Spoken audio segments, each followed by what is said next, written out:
Start with a large hook guide in clear, slide on a nanotube, clear, and I cut this nanotube down a little bit before I slid it on. I'm going to start my thread at the rear, and like I usually do, I'll fold it back and clip it off. And I just have 1/8 of an inch or so. And for my rear dubbing bump, I'm going to use the South Scud dubbing in Dead Orange.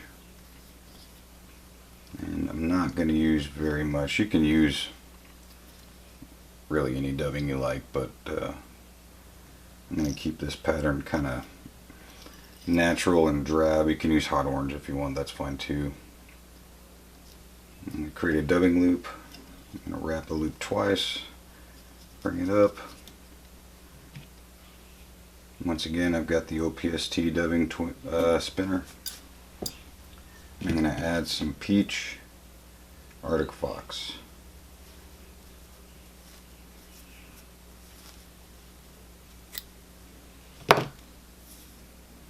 There's my peach, we sell it at the shop. I'm going to run a comb through it. This particular tail is really fuzzy and fluffy. The tips aren't real fine, and there's going to be a lot of matting in this dubbing loop, so I want to make sure it goes on as straight as I can get it here. I'm going to pull out a lot of the under fluff. And like I say, there's still a bunch in there, so I'll have to work on getting that out once we get it looped up with a brush or two. Alright, so when I put it in my dubbing loop, I'm going to have the tips roughly just a little bit past the hook guide. So when I have the hook in, they'll be kind of lined up with the hook.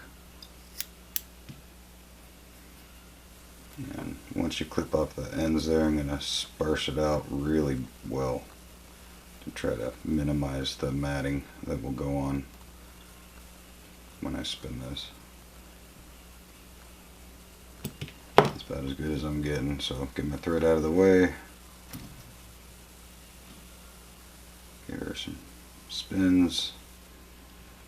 And you can see it doesn't look nearly as nice as it did a second ago. So I'm going to have to spend some time with the comb here to get it out. And this comb isn't going to do it.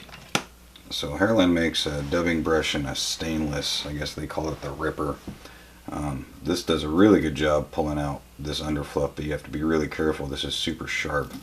And you gotta really use a light hand and not touch your tying thread. As much as I love the Vivus, it will not withstand this if it touches directly. So go slow, take your time,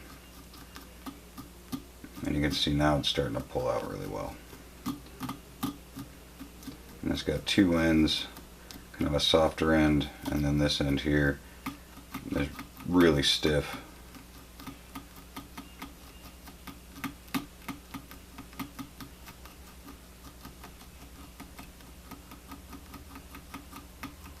Alright, so I'm going to call that good there.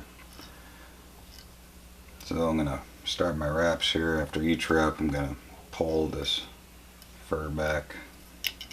And we want to make sure to put these wraps right next to each other. Oops. Not over the top of each other.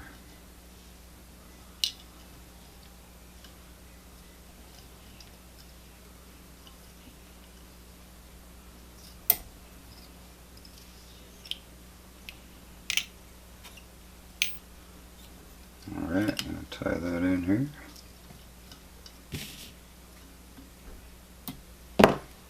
Now if you want, you can take a comb and just kind of go through it again just to make sure everything's nice and separated. This is the normal dubbing brush, ultimate dubbing brush they call it, and this is a good one for this because you can get in there and get any trap fibers out. And right now I'm just turning the tube. We don't have a top or bottom yet on this fly, so you can turn it any way you want.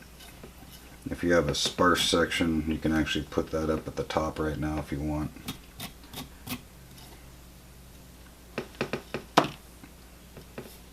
Alright, looking good. So I'm going to get a piece of peach marabou. Unfortunately, they don't dye this in the spay plume. Fish Hunter doesn't. And so you're going to have to go with just the normal blood quill and pick through it to find the good ones that will work for wrapping. Lately it's been okay. There's been more good ones than before, but you're going to get a lot of woolly bugger type marabou in there as well, so that you'll have to figure out other patterns to tie with that. But alright, so I'm tying it in, running my scissors down the top to kink it.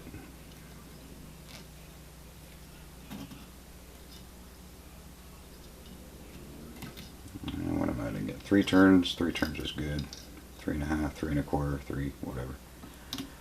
If you tie it into the tips, it's really sparse. So it's not like tying it into the butt ends where it's super heavy. You can see how sparse this is. I'm going to take a piece of brown schlappen.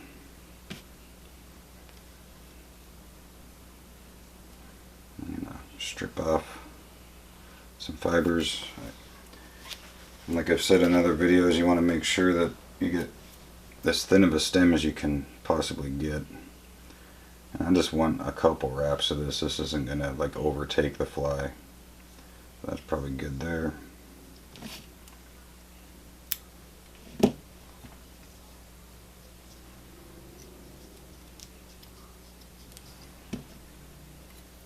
Tied in exactly like we tied in our marabou.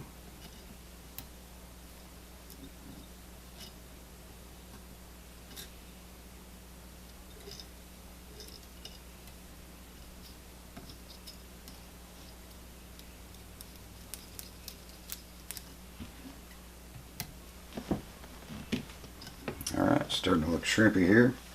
I'm going to add some bucktail. And just a little clump. I'm not going to overdo it. This is white bucktail off of the whole bucktail.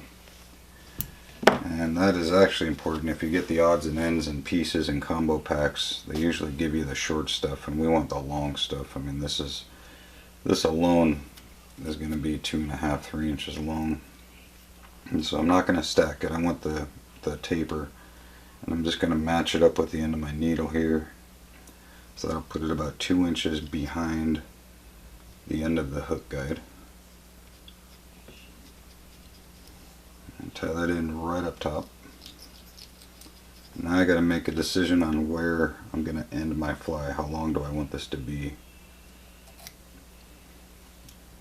I'm going to clip all the butts to the same length, and that's where I'm going to stop my body. I'm going to tie them all down together. And the reason I'm doing this is to try to maintain an even body. It's not that I'm worried about them falling out, but I just want to maintain a nice even body so when I wrap my tinsel it doesn't have a huge lump there. Now we can add a little flash. I've got 3 strands of crystal flash. I'm going to double it over. This is the UV pearl. You can use the shrimp color if you want. Brown works pretty good. It looks good anyway. I don't think the flash is going to be the make or break of the fly, whether the fish eats it or not. But it might help you pick it out of the box a little quicker than another one. So I'm going to match up my crystal flash with the ends of the bucktail. Just make sure you don't clip the bucktail when you're doing this. Alright, at this point I'm going to bring my thread up. Now that we've got a top and bottom, I'm going to flip over my needle here. I'm going to pick some heavy lead eyes in medium.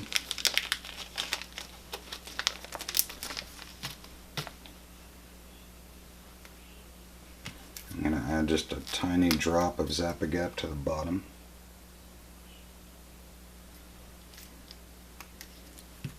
I'm going to lay my lead eyes on and start figure eighting them. Now you can see this is right at the end of my bucktail.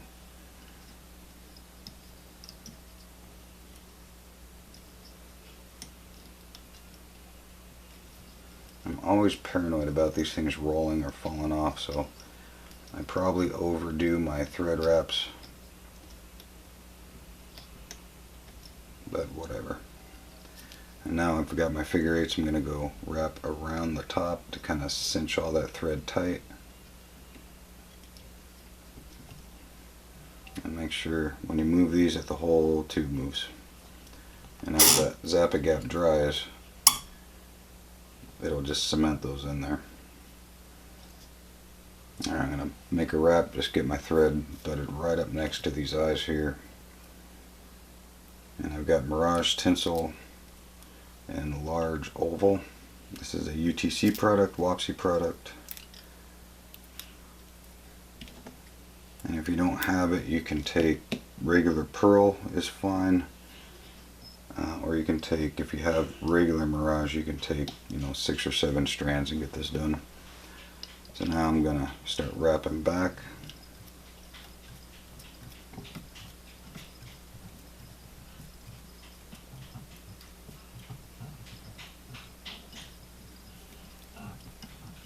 To the bucktail here. And pull it a little tighter. And now I'll start my forward wrap. And that helps everything even out.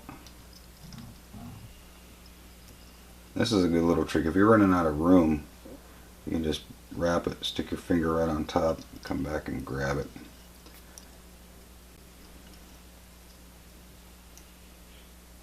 Okay. Tie her off.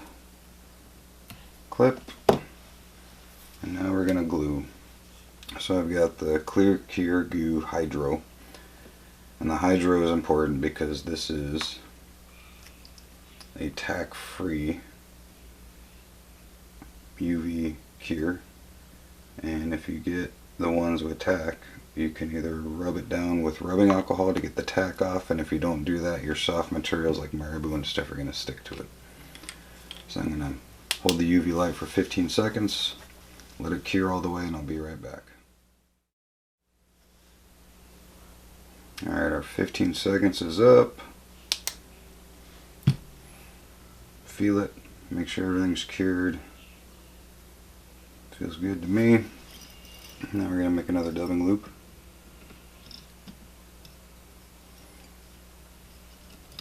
And you can cure it all the way around, but I've found that if you just do the top and side, you're plenty fine. Nothing's going to come unraveled. You could even put a wire rib there and it'd be okay. Okay, more peach Arctic Fox. This one's going to have a bit more than the rear because now we've got to cover up some eyes, and we're going to have to hold up some other eyes and some legs and all sorts of stuff. So I'm going to assess my guard hairs here and just pull out the ones that are all super crazy. And we've got a ton of fluff in this one that I'm going to comb out. And when you comb this, make sure you're holding these tips really tight, otherwise you're going to lose everything. You can see we are taking out a ton.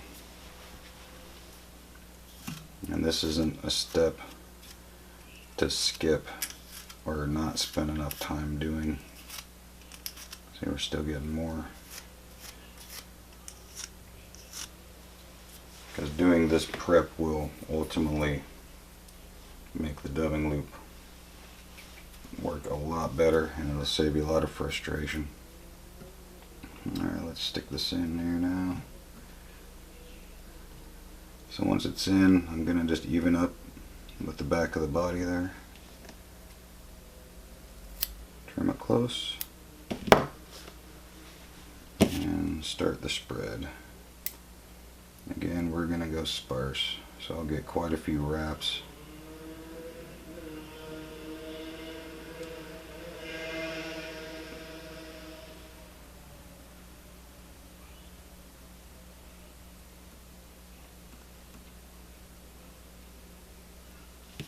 Okay, and go to town here. Make sure you get your thread out of the way.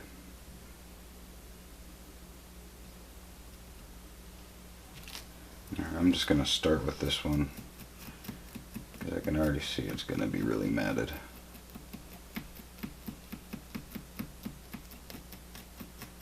And once you start, if you got the stainless brush, once you start seeing a little thread, it's time to move on down the line because you will break it every time with this. You'll just slice that thread.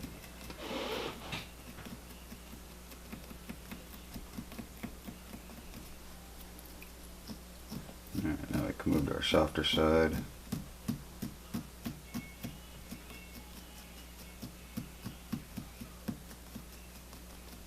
Alright, start your wraps.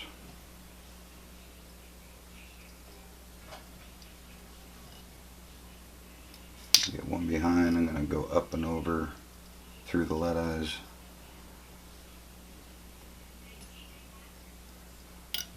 And I'm going to keep wrapping until it's gone. And tie it off.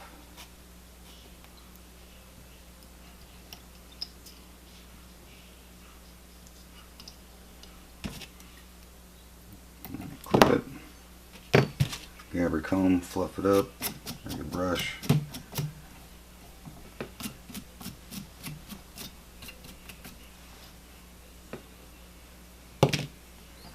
Alright, it's looking pretty good there.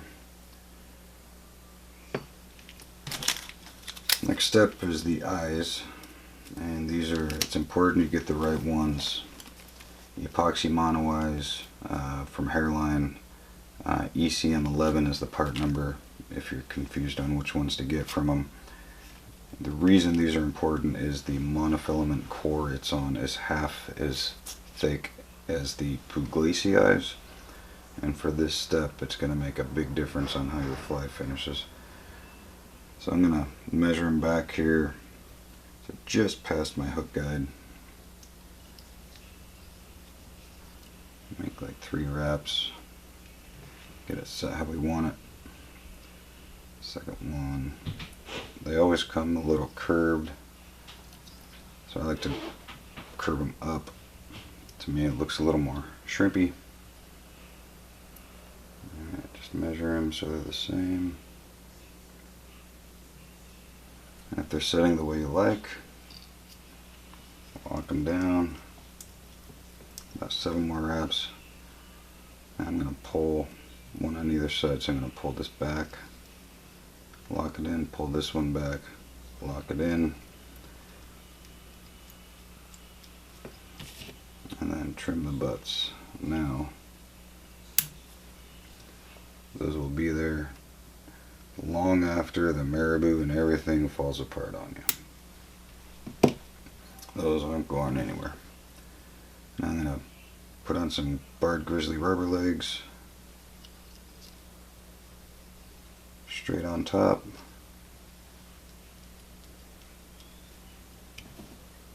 And if you get a good tie-in, you can just pull them, clip them, and you won't have any tie-down area. I'm going to trim these to just the end of my bucktail there. Now it's time for my shell back. And this is the banana yellow fin raccoon. And I want to pick a piece. This is actually going to be a pretty thick shellback, but you want medium guard hairs. You don't want it all guard hair, but I do want guard hairs in there just to add with the wiggle out the back. So that looks pretty good there.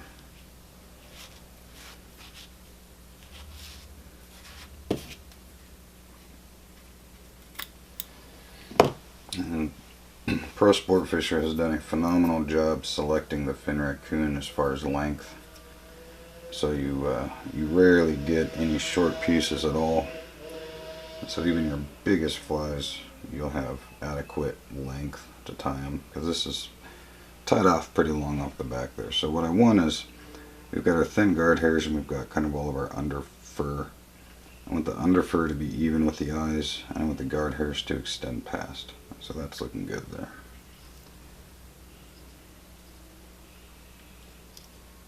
I'm gonna make about 6 wraps. I cut this in half. That's a whole lot of fur there. I want to make sure everything gets tied in well. Cut it in half. Make another 6 or so. Bring it all up. Kind of lock it in back. Now I'm going to trim it real close.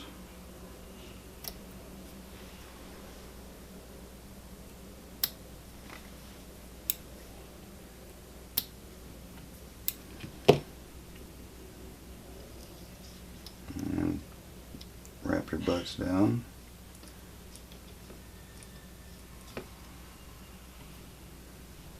Okay, so we got a shell back. You can even run a comb through here if you want to kind of separate it so it all starts moving around when it gets wet. And anything that's going to mat it up, like we got that little guy in there.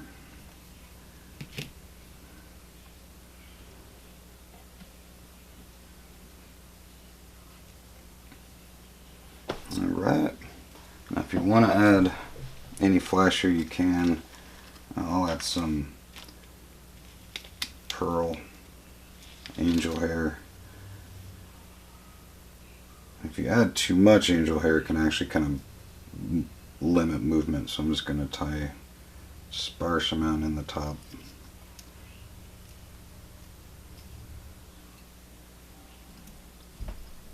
Bring it back. Alright, it's locked in. I'm just going to take the ends and just kind of pull them. Run your comb down, make sure everything's nice and separated.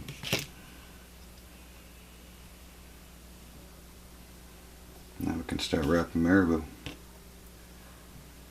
So first is an apricot. They do dye this in the spay color. Or this is a spay plume rather, so they do dye the apricot.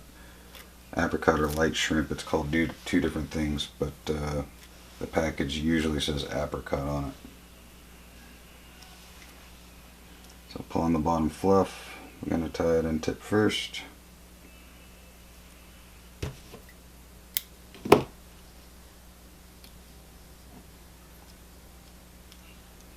And at some point we're going to jump down this big old head we got going.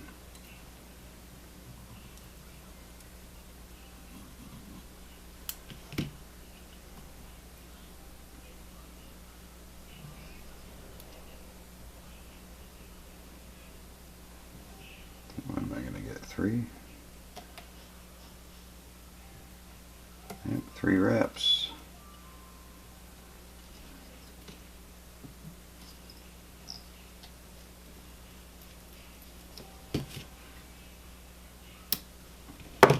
Alright, starting to look better now. I got a peach. I'm going to do the same.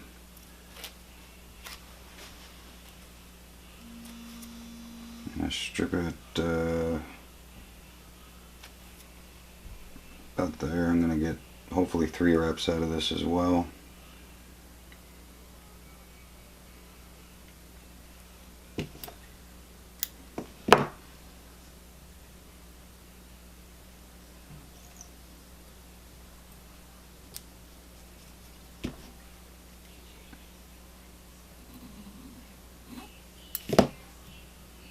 Alright, strip that. I might need to pull some off of this. We'll see how it goes. I don't want it crazy maraboued out.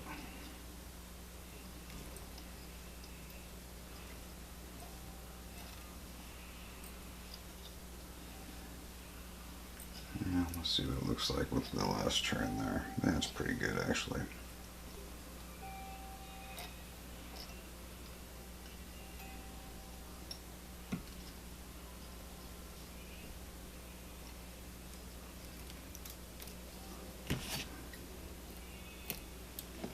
Alright, last step, brown schlappen. If you're lucky enough to get schlappen with the thin stem down in the fluff, go ahead and use it. But that stuff's pretty rare. But I'm going to measure my size here and see if that's what I want, or if I want it short or long. So that's about right. Not quite to the end of the Marabou. So I'm going to hope for 2 or 3 wraps here.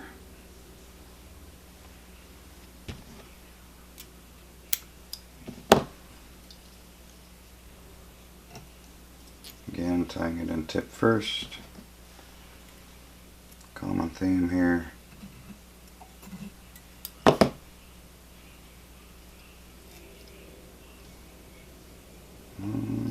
Looks like we're gonna get 2. That's perfect. Yeah, 1.5, whatever.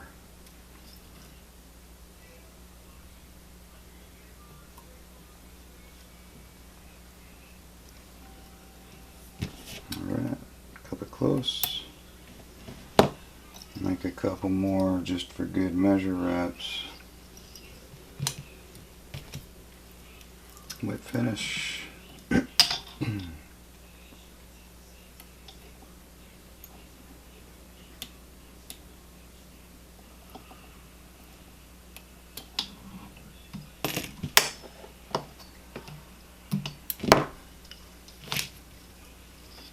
Alright, starting to look like a prawn now. I'm going to pop it off the old hook guide there, or the adapter there. Give it a whack, find my lighter. You can see I've really clipped this close. I could probably actually go a little closer. I think I will. I'm just going to barely hit it.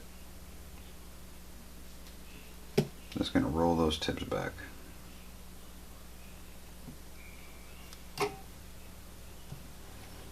And once you cement the head here, you're finished.